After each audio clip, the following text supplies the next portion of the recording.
इनका धार्मिक चेहरा देख के ऐसा लगता है कि अभी मैं इनसे अगर पूछूं तो ये अगरबत्ती के 100 फायदे गिना देंगे। मतलब इतने मासूम है। लेकिन अगर आप इनके कुछ गाने ऐसे भी इन्होंने लिखे हैं कि सरकाए ले खटिया जाड़ा लगे, एक चुम्मा तो मुझको उधार दे दे, जोरा जोरी चने के खेत में। समीर साहब, आपने बड़े कमाल कमाल के गाने लिखे हैं, पर जब इस तरीके के नोटी गाने लिखते हैं मेरे को ना डाउट होता है कि समीर साहब रियल लाइफ में आप नोटी हैं वैसे? कपिल, शायर क्या है वो उसकी कविताओं में झलकता है। अच्छा। अभी अगर मैं कहूँ कि मैं बहुत शरीफ हूँ तो भी तुमको यकीन नहीं करना चाहिए क्योंकि मेरी कविताएं बोलती हैं। किसी बड़े मशहूर कवि की लाइन है जी समीर साहब कि बोलता हो चित्र हो संभव नहीं है। Pictures can't talk, right? बोलता हो चित्र हो संभव नहीं है, कवि हो सचरित्र हो संभव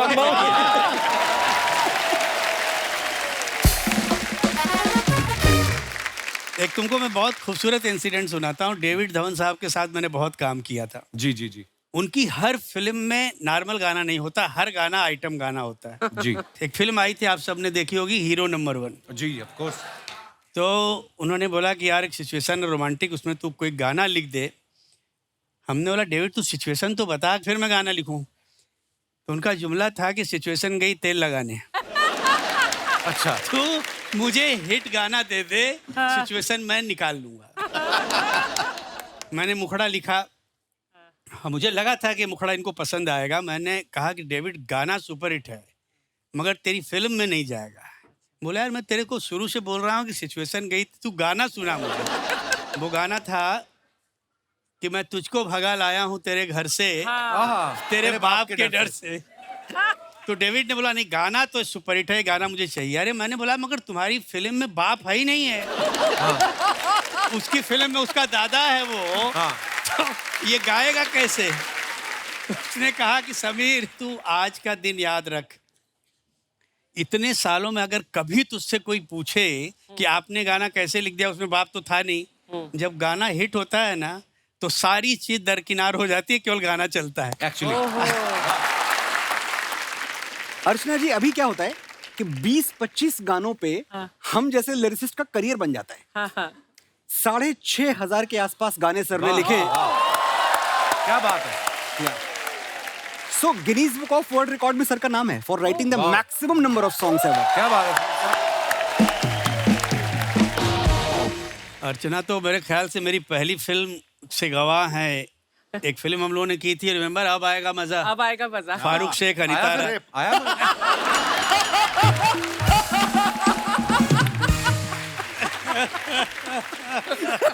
कपिल आपके साथ इतनी मस्ती करता रहता है, इसी बात का पेमेंट है। भाई विक्रम वेदा में आपका जो गाना है अल्कोहलिया बड़ा चल रहा है यार। Yes. तो ये जब आपको प्रोड्यूसर ने बोला ये अल्कोहल के ऊपर गाना लिखना है अल्कोहलिया, तो आपने पेन पेपर लिया कि 90 ml लिया? सीरियसली बड़ा मजेदार गाना है। बस हो गई तारीफ आज की मेरी। क्या बात है। जैसे मैंने बताया कि मनोज भाई को अभी नेशनल अवार्ड मिला है, वैसे ही नीलेश भाई के फार्म हाउस में भी मूलियां निकली हैं अभी। मतलब आगे सर्दियों का सीजन है, गाजर और दूसरी सब्जियां भी आएंगी। जोक सपाट। Oh God. भाई आप बहुत सारे अवार्ड्स जीत चुके हैं, इतने पॉपुलर गाने आपने लिखे हैं, इतनी प्रसिद्ध आपकी कहानियां होती जो आप रेडियो पे सुनाते हैं, लेकिन आप मुंबई में नहीं रहते हैं, आप अपने गांव में जाके रहते हैं। वहां की कहानी अच्छी होती है कि वहां का पानी ज्यादा अच्छा है। क्यों, क्या रीजन है उसके पीछे? मैं यहाँ से लगभग 8-9 साल पहले मुंबई छोड़ के चला गया। अच्छा जी। और फिर लखनऊ गया और फिर उस जाने में एक और वापसी थी, फिर गांव चला गया। तो मेरे पेरेंट्स भी सरप्राइज थे कि भाई आप अति कर रहे हो तुम। मतलब लखनऊ आ गए थे, वही अच्छा लग रहा था, अब बोल रहे हो गाँव में रहोगे। लेकिन मुझे लगता है कि मैं ट्रांसफॉर्म हो गया हूँ एज अ पर्सन, जो जिंदगी को देखने का तरीका है। तो आई थिंक बहुत एकदम ट्रांसफॉर्मेशनल रहा है। वाह। मैंने भी सोचा था कपिल भाई गाँव जाऊं, लेकिन वहां पे क्या होता है, हमारे यहाँ पे उनको लगता है इसको काम मिलना बंद हो गया, इसलिए आ गया वापस। नीलेश भाई जो है अपना सरनेम मिश्रा लिखते हैं सर। तो आपके साथ कभी ऐसा हुआ प्रोड्यूसर ने आपको गाना लिखने के लिए बुलाया हो और आपने कहा हो देखो मिश्रा तो आ ही गया है? अच्छा है। पैसे रखो, अंतरा भी आ जाएगा। कभी ऐसे बोला आपने? देखिए जो राइटरों के पेमेंट की हालत है, हो सकता है मैंने किया भी हो ये। कपिल, हमारे साथ तो अजीब अजीब किस्से होते हैं। ऐसे ऐसे डायरेक्टर्स के साथ मैंने काम किया, गाना हो गया, गाना अच्छा हो गया। एक बड़ा मशहूर जुमला हमारे यहाँ बोलते हैं कि यार अच्छा है मगर और अच्छा हो सकता है। यार इसको खोदो, थोड़ा और खोदो, और अंदर तक खोदो इसको। मैंने बोला इतना मत खुदवा कि तेरी कब्र उसमें बन जाए भाई। और इस तरह के हर गाने के पीछे कोई न कोई कहानी। मेरे डैडी का वो गाना खाई के पान बनारस वाला, मुझे पहली बार मैं बॉम्बे आया था तो मैं पापा के साथ गया रिकॉर्डिंग में। मुझे बहुत दिल था कि मैं किशोर दा को देखूं। अच्छा, वाह। अच्छा, अभी हम लोग बैठे हुए आ रहे हैं किशोर दा आ रहे हैं, आ गए किशोर दा। तो पहले तो मैं देख के घबरा गया कि भाई अगर ये किशोर कुमार हैं तो मेरी इमेजिनेशन के बाहर। मुझे तो लगा यार सूटेड बूटेड कोई आदमी आएगा। उन्होंने पहना क्या था कपिल मालूम है? जी। चाइना सिल्क की लुंगी, चाइना सिल्क का कुर्ता, अच्छा जी। एक पाँव में अपना स्लीपर और एक पाँव में अपनी बीबी का। और उसके ऊपर सॉक्स पहने हुए थे। स्लीपर के ऊपर सॉक्स पहना हुआ आदमी मैंने आज तक अपनी जिंदगी में देखा। किशोर साहब जानबूझ के करते थे ना जान मस्ती। और आंख में काजल वाजल सुरमा उरमा लगा के आए। अब ये सीटिंग चल रही है, सारे लोग बैठे हुए, डायरेक्टर प्रोड्यूसर मैं। तो बोला हाँ जान लिखवा, क्या गाना है? तो पापा ने लिखवाना शुरू किया कि दादा का रंग जमा हो चकाचक, फिर लो पान चबाए, वाह। ऐसा झटका लगे जिया पे पुनर्जन्म हो ही जाए। कलम रख दिया उन्होंने। बोला यार तू कहाँ से शब्द ढूंढ के लाता भाई? मैंने अपनी जिंदगी में चकाचक वर्ड नहीं सुना, मैं नहीं गाऊंगा। बोला दादा पूरा गाना लिख लीजिए, उसके बाद मैं आपको चकाचक का भी मतलब बताऊंगा, आगे का भी मतलब बताऊंगा। बोला अच्छा लिखवा। फिर मुखड़ा आया कि खाई के पान बनारस वाला। फिर एकदम ब्लैंक लुक, खाई के क्यों? मैं खा के गाऊंगा। मैं खाई के गाऊंगा ही नहीं, तुम कुछ भी कर लो, मैं खाई के नहीं गाऊंगा। अरे बोले दादा लिख तो लो पूरा गाना। अच्छा लिख लिया। बोले अब बता। बोले दादा प्रॉब्लम क्या है, इस पिक्चर में जो हीरो है उसका कैरेक्टर यूपी का है, मेरी मातृभाषा जो है वो यूपी की है, तो ये मेरी मजबूरी थी कि भाई मुझे मौका मिला है तो मैं अपनी भाषा का कोई अच्छा इस्तेमाल करूं। बिल्कुल। और चकाचक और खाइके का अगर रियल आपको मतलब समझना है ना, तो आपको मेरे साथ बनारस की गलियों की खाक छाननी पड़ेगी। वाह, क्या बात। वो उसके बाद उन्होंने क्या कहा कि चल अनजान तेरे कहने से मैं गाना गाता हूँ। बाहर निकले, म्यूजिशियन बैठे हुए, बोलो देखो बंगड़ू, अगर किसी ने ओवर टाइम के चक्कर में गलत बजाया तो उससे आके यहाँ गाना गाना पड़ेगा। चल अब मैं गाता हूँ। पान मंगाओ, पिज्जान मंगाओ, सब हंगामा करने के बाद मगर कपिल पहला टेका। वाह, हम लोग जब तक जाए उनको बधाई देने वहाँ पे, तब तक वो आदमी गायब। वाह, क्या बात है। ये किस्सा सुनाने के लिए धन्यवाद सर जी। आपको पता है स्वानंद सर की जो पहली फिल्म थी हजारों ख्वाहिशें ऐसी, उसमें ये बतौर एक्टर भी काम किया इन्होंने, एज ए एसोसिएट डायरेक्टर भी, लिरिसिस्ट भी, सिंगर भी। तो 1000 ख्वाहिशों में से 4 ख्वाहिशें तो आपकी तरफ पूरी हो गई। 4 तो पूरी हो गई। स्वानंद भाई ये हजारों ख्वाहिशें ऐसी जो हैं, वो डायरेक्टर ने अपनी ख्वाहिश पूरी करने के लिए बनाई थी कि आपकी ख्वाहिशें? इतने सारे अंत में ऐसे ही हो गया कि मेरी ख्वाहिशें पूरी हो गई उसमें। हाँ, क्योंकि वो काफी समय तक बनती रही फिल्म। अच्छा और सब लोग छोड़ के भाग रहे थे, मैं ही बचा रह गया। मैंने कहा ठीक है रहो गुरु, यहाँ हो जाएगा कुछ ना कुछ। तो वो खेला हुआ और फिर उसके बाद हिस्ट्री है। फिर उस हजारों ख्वाहिशें ऐसी के बाद में फिर परिणीता, फिर लगे रहो मुन्ना भाई, फिर ये। वाह, क्या बात। एक तो मैं आपको बधाई दे दूं इस बात के लिए कि बहुत सारे शोज टेलीविजन पे बनते हैं, एक से एक बड़े अच्छे शोज बनते हैं, चाय कॉफी सब पिलाई जाती है, लेकिन शायद कपिल शर्मा का अकेला शो है जहां राइटर्स को, गीतकारों को बुला के सम्मान दिया जाए। अरे सर आप ये आपका बड़प्पन है सर। मनोज भाई, आप खुद एक इतने अच्छे गीतकार हैं, आपके मन में ऐसा कुछ सवाल है जो आप समीर साहब से पूछना चाहते हैं? मैं समीर साहब से अगर कोई सवाल पूछूंगा तो वो ये पूछूंगा कि समीर साहब 6500 गाने टिके कैसे आप इतने देर तक?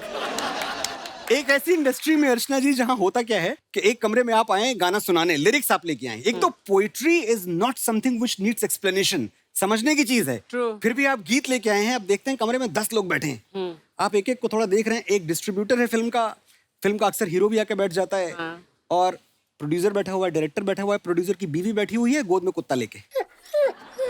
गाने से किसी का कुछ लेना देना नहीं। आप लिरिक्स पढ़ना शुरू करते हैं, चौथी लाइन पे टॉमी करता है कूं, माय गॉड। और गाना रिजेक्ट। गाना इसलिए रिजेक्ट हो गया क्योंकि मजा नहीं आया, माहौल नहीं बना। माहौल उस कुत्ते की वजह से नहीं बना। मैं तो सुना ही रहा था। समीर साहब, ऐसे में 6,500 गाने क्या करामात है। सच ये है मनोज कि मैं केवल एक ही काम करने आया था और आज तक वही काम कर रहा हूँ बेटा। मतलब सफलता का और कोई दूसरा विकल्प है ही नहीं है, केवल काम के अलावा। नहीं, लेकिन क्या समीर बात? साहब, आपने जिस तरह से अपने आप को रेलेवेंट रखा है, उस जमाने से इस जमाने से इस जमाने तक, जिस तरह से आप जिंदगी से लोगों से जुड़े हुए हैं, वो काबिल तारीफ। मतलब क्या बात है। दोस्तों, नीलेश भाई का रेडियो पे आप सबने शो सुना होगा। बड़े आराम से कहानी सुनाते हैं, बड़े प्यार से, कि वो छाँव जैसी है, वो शायद जैसे गुलमोहर सहलाती किसी नर्म हथेली जैसी है। मुझे उसके साथ रविवार बिताना बहुत अच्छा लगता है। नीलेश भाई, कभी मॉल में जाओ, फूड कोर्ट में, वहां पे ना बड़ा फास्ट ऑर्डर देना पड़ता है। तो वहां पे आप फास्ट बोल देते हो कि वहां पे भी आप ऐसे बोलते हो कि मेरे हाथों की कश्ती पे रख दो नरम गुनगुनी ब्रेड, और रख दो फ्रेंच फ्राइज के 2 पतवार, इसी से निकल जाएगा मेरा रविवार। अच्छा है यार। भाई, एक सवाल मेरे दिल में आया नीलेश भाई, क्योंकि जब आपने बड़ा प्यारा, मेरा बड़ा फेवरेट गाना है, जादू है नशा है वाह। मदहोशियां, ये गाना जब आपने लिखा, पहले लिखा गया होगा फिर शूट हुआ, राइट? जब ये लिखा गया और उसके बाद जब पर्दे पे आपने देखा बिपाशा बसु को ये गाना पे पिक्चराइज, उसके बाद में आपने अगले कॉन्ट्रैक्ट में लिखा कि आज के बाद मैं शूटिंग पे भी उपस्थित रहूंगा।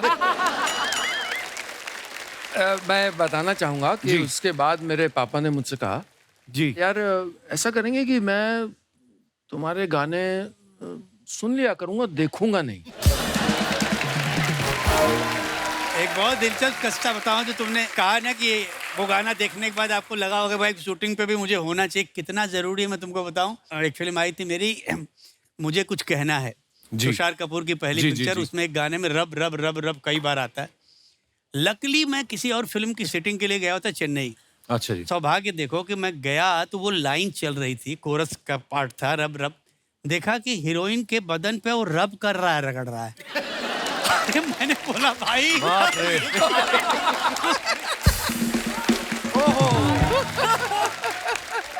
ये कौन सा रब है भाई? अरे सर सॉरी सर, हमको तो लगा कि ये वही रब है। अरे हमने बोला मेरा एक गीत है, बाबूरामन देखने चला एक सप्ताह, जो मेरा पहला गीत है। उसके बारे में एक महिला मेरे से बात करने आई, कहती सर ये बाबूरामन कौन है?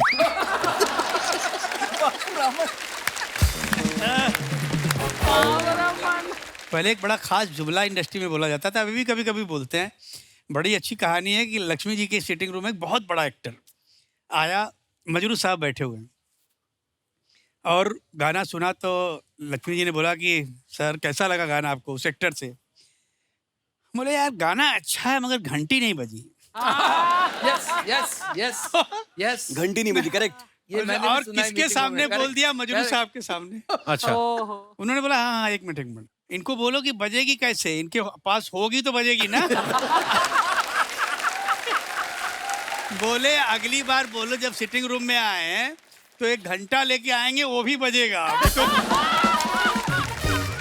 अब ऐसे लोगों के बीच में आप कैसे काम कर सकते हो? बिल्कुल। अच्छा, it is so difficult. Composers के साथ सब अपने मित्र हैं, तो पहले तो था कि आप, एक होता है मीटर में लिखें कि आपने इतनी मात्रा में लिखना है, तो वो आगे न जाए उसके, बेडौल ना हो आपकी लाइन। फिर एक शब्द आया स्कैनिंग। हाँ, तो स्कैनिंग मतलब है कि उन्होंने जैसे डा डा डा डा डा डा डा डा डा डा डा डा डा, तो मैं ये नहीं लिख सकता हूँ कि तुम जो कहो तो सितारों को सजा दूं मैं, एग्जाम्पल। ये स्कैनिंग करेक्ट नहीं है, वो तोड़ना है उसको। तो फिर लिखा मैंने कि क्यों आज कल नींद कम ख्वाब ज्यादा है। ख्वाब ज्यादा है। क्या ब्यूटीफुल सॉन्ग है पर सर। क्या अच्छा लिखा था यार, वाह। एक और चीज है सर, सर ये एंड में ना अगर ऊ साउंड आ जाए, वो आ जाए, वो आ जाए। वो कौन निकालेगा? और क्यों निकालेगा? राइटर ही sound आ निकालेगा और कौन निकालेगा? तो अब आप क्या करो? आप बैठे हो, नीलेश भाई, लेकिन इसके बावजूद जब गाने ऑडियंस तक पहुंचते और ऑडियंस उनको पसंद करती है और आपने उसमें भी कमाल किया, वाह। मतलब लेट अस से दैट